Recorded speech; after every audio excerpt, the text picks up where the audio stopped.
नमस्कार, आप देख रहे हैं री इंडिया न्यूज़ और मैं हूं मनीषा श्रीवास आपके साथ। मैं हूँ अमित वानखड़े। री इंडिया न्यूज़ में आपका स्वागत है। हमारे साथ है सलीम सारंग जी, जो कि राष्ट्रवादी कांग्रेस पार्टी के राष्ट्रीय महासचिव है और महाराष्ट्र अल्पसंख्यक सेल के ऑब्जर्वर है। सर, बहुत बहुत स्वागत है आपका नागपुर में। आप सर यहाँ पे आज दीक्षा भूमि, पावन दीक्षा भूमि पे आए हैं। आप यहाँ क्या कहना चाहेंगे? देखिए, दीक्षा भूमि में आने का हमारा ये मकसद था कि आज जो हालात देश में चल रहे हैं, जिस तरीके से डॉक्टर बाबा साहब अम्बेडकर ने जो कॉन्स्टिट्यूशन बनाया था उसको बाजू में रखते हुए आज अपना कानून अलग तरीके से बनाया जा रहा है। तो ये दीक्षा भूमि से हमने महाराष्ट्र का दौरा शुरू किया है। माइनॉरिटी और जय भीम की जो ताकत है, जिसको भी दोनों को आज साइड लाइन किया जा रहा है। पूरे देश में आप देखेंगे कुछ हिजाब को लेके मसला है, कुछ जय भीम में हमारे लोगों को लेके मसला है। तो ये सारी जो दो ताकत है जिसको पूरी तरह से साइडलाइन किया है, उनको हम मिला के एक ताकत बना के ये दौरे को पूरी तरह से कर रहे हैं अभी आगे। सर, आप पूरे महाराष्ट्र के दौरे पे हैं जी। थोड़ा सा आपके दौरे के बारे में बताइए, और आज आपने नागपुर दीक्षा भूमि ही क्यों चुना यहाँ से आपका दौरा चालू करने के लिए, महाराष्ट्र का दौरा चालू करने के लिए? देखिए, ये दीक्षा भूमि हम चूज़ करने के पीछे इसका ये रीज़न था कि हमारा इंडिया का कॉन्स्टिट्यूशन यहाँ से हुआ है। डॉक्टर बाबा साहब जी की देन है हमारा कॉन्स्टिट्यूशन की। आज उनकी वजह से हम सब अपने एक आज़ादी से हम जी रहे हैं यहाँ पर, उनके सिद्धांतों पे चल रहे हैं। लेकिन आज जो ताकत जो रूल कर रही है हमारे को, जो सेंटर में जो ताकत रूल कर रही है, उनका एक कॉन्स्टिट्यूशन अलग तरीके से बन रहा है। हर चीज़ों को इन लोग अलग तरीके से पेश किया जा रहा है। तो यहाँ से ही हमने ये ताकत शुरू करना है। जो बाबा साहब ने जो शुरू किया है उस तरीके से हम यहाँ से शुरू करना चाह रहे हैं। सर, आज देश में जो राजनीतिक हालत बन रहे हैं उसमें आपकी क्या प्रतिक्रिया है उस बारे में? देखिए, इस देश में अभी इस तरीके से बना जा रहा है कि ये देश दो जन पे हुआ है। 4 एम है, 2 एम चला रहे और 2 एम पल बढ़ रहे हैं। बाकी सब जितने भी गरीब जनता है उनको पीछे ढकला जा रहा है। ये देश सिर्फ 2 अमीरों के ऊपर चल रहा है। हर चीज़ भी की जा रही है। कॉन्स्टिट्यूशन को बाजू में रखते हुए ये लोग अपना कॉन्स्टिट्यूशन बना रहे हैं। तो देश की हालात जो सेंटर में आज चल रही है बहुत ख़राब चल रही है। सर, आप नागपुर में 2 दिन के दौरे पे हैं। आज आपने नागपुर में कहाँ पे आपने विज़िट किया, वो थोड़ा बताइए। देखिए, ताजुद्दीन बाबा के हम स्मारक पे गए थे, अभी वहाँ पर भी जाके आए। हम यहाँ भी अभी आप लोगों के सामने हैं। बाकी हमने भाव के साथ में कुछ दौरे किए, कुछ हालात जानने की कोशिश की है। इनकी इस शहर को लेके बहुत अच्छी स्टडी है और ये देखने में बहुत बड़ी बात है कि ये माइनॉरिटी को, मुसलमानों को लेकर अपने साथ चल रहे हैं। जिस तरीके से इनका मैंने रिस्पेक्ट देखा है लोगों के बीच में, पब्लिक के बीच में, एक आम जनता के बीच में, पब्लिक जो इनसे रिस्पेक्ट कर रही है, इस तरीके से मुझे एहसास नहीं हुआ कि इतना बड़ा लीडर और ग्राउंड वर्क में काम कर रहा है। एक कॉरपोरेटर भी इस लेवल का काम नहीं कर रहा है जिस तरीके से मैंने भाव को अभी काम करते हुए देखा है। अभी सर, आपका यहाँ से निकलने का जो महाराष्ट्र दौरा है उसके बारे में थोड़ा बताइए। अभी महाराष्ट्र में हमारा ऐसा है कि अभी हम चल रहे लातूर जाएंगे, उसके बाद हिंगोली है हमारा, हिंगोली, जालना, औरंगाबाद, परभनी, नांदेड़, ये सारे जगह पे इंटीरियर में हम ज़्यादा फोकस कर रहे हैं। जहाँ भी माइनॉरिटी और जय भीम में हमारे जितने भी लोग हैं उनको जो साइड लाइन किया जा रहा है, हमारा फोकस यही है कि हम राष्ट्रवादी से इनको इंसाफ दिलाए, जिसको कोई पूछ नहीं रही है दूसरी पार्टियाँ। आज देखेंगे जो सेंटर को जो रूल कर रही है पार्टियाँ, ये 2 समाज को बहुत पिछले धकेला जा रहा है। तो इनको न्याय दिलाना बहुत ज़रूरी है।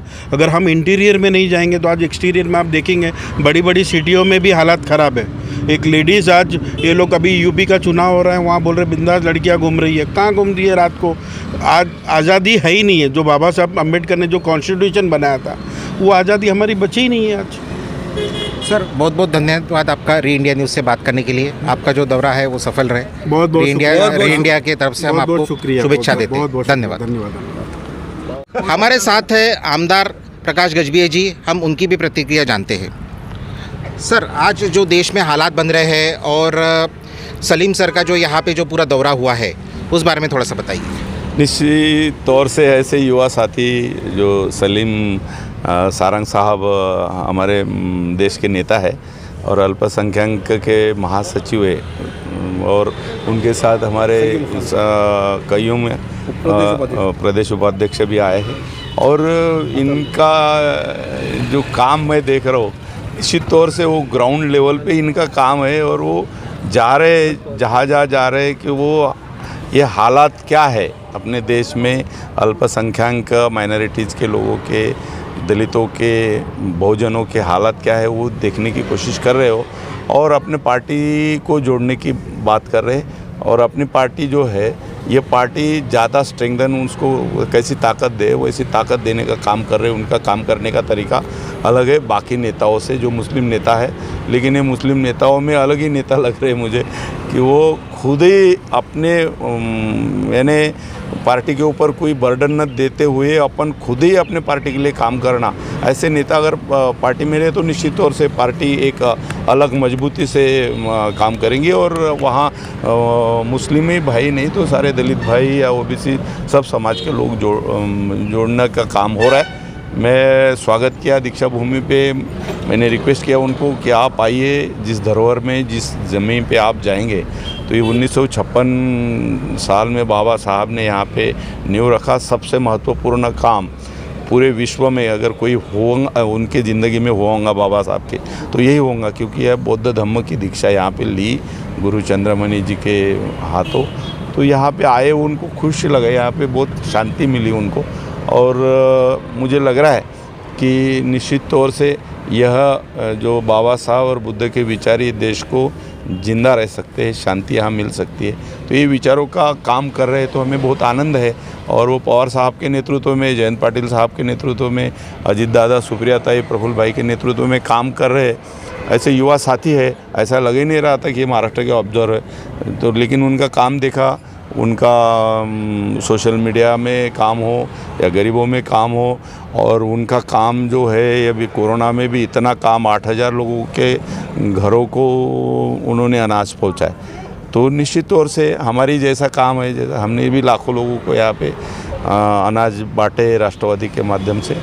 तो निश्चित तौर से पवार साहब के जो विचार है, पवार साहब के विचारों से ही आज आप देख रहे होंगे महाराष्ट्र में हालत ख़राब थे, जातिवाद ये वो, लेकिन आज महाविकास आघाड़ी सरकार ने अच्छा काम किया है और वो अमन चमन शांति है, वो शांति बरकरार रहे।